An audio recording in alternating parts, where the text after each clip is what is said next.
प्रिय छात्रों, आज हम 7वीं क्लास के सामाजिक विज्ञान के कार्य पुस्तक संख्या 13 जो कि 3 सितंबर के लिए उसको पढ़ेंगे।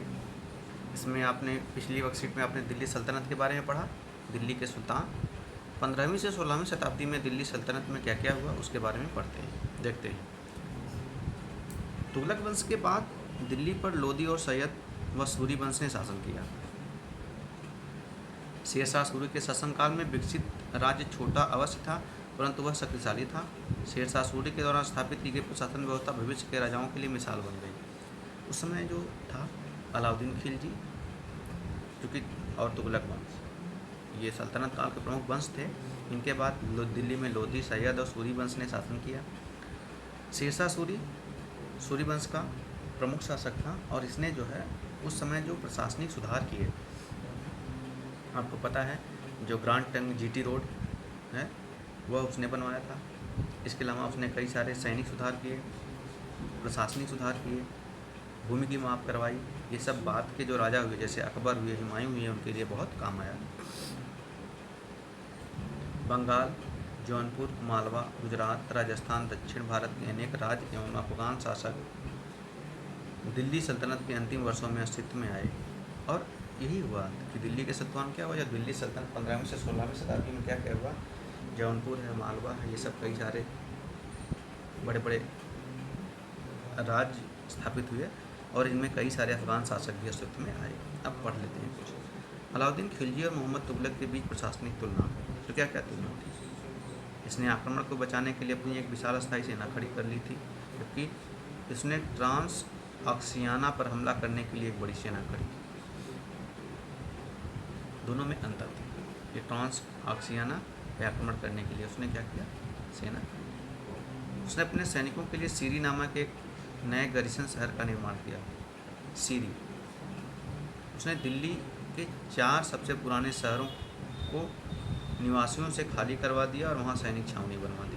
ये दिल्ली से दौलताबाद जा रहा था, तो जो पुराने शहर दिल्ली के 4 थे उनको उसने खाली करवा के बोला दौलताबाद जाओ और वहाँ सैनिक छावनी बनेगी। सैनिकों को पेट भरने की समस्या का समाधान किया।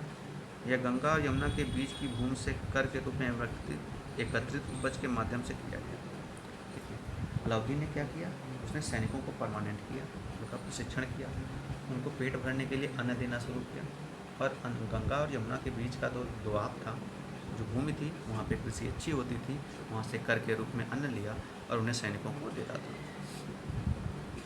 गंगा यमुना के बीच क्षेत्र में एकत्रित कर का उपयोग सेना को खिलाने के लिए किया गया था, लेकिन सुल्तान ने बड़ी संख्या में सैनिकों की आवश्यकता को पूरा करने के लिए अतिरिक्त कर लगाया।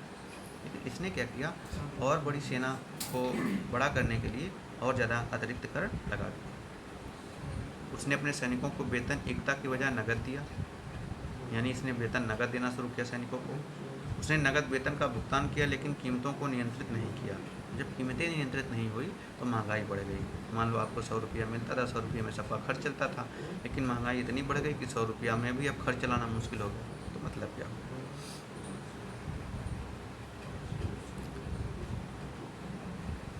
सैन्य सुधार, राजस्व सुधार जैसे उसने प्रशासनिक उपाय काफ़ी सफल रहे। इसके प्रशासनिक उपाय असफल रहे। कश्मीर पर उसका आक्रमण पूरी तरह विफल रहा।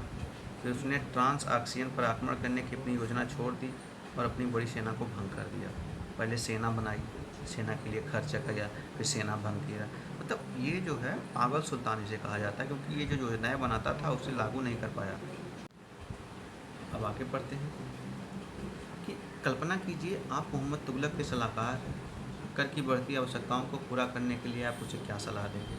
तो भाई क्या सलाह देंगे कि कर की जो बढ़ती ज़रूरतें हैं उनके लिए वो पहले ऐसे क्षेत्रों का चयन करें जहाँ उपज ज़्यादा हो रही है, लाभ ज़्यादा हो रहा है,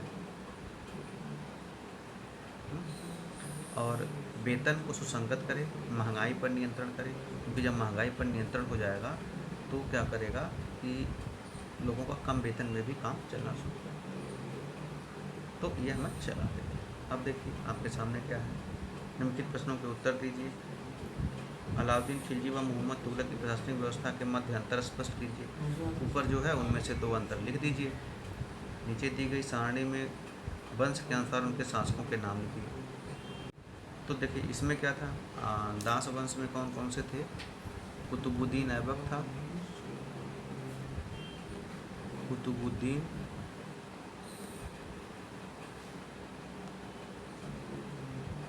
बलवन तुगलक में था, गयासुद्दीन तुगलक, देखिए एक मोहम्मद तुगलक ये लिख लीजिए, दूसरा फिरोज तुगलक लिख लीजिए, फिरोज तुगलक, ये दोनों हो गया। तीसरा आते हैं लोदी में, एक सिकंदर लोदी हो गया, सिकंदर लोदी, बहलोल लोदी,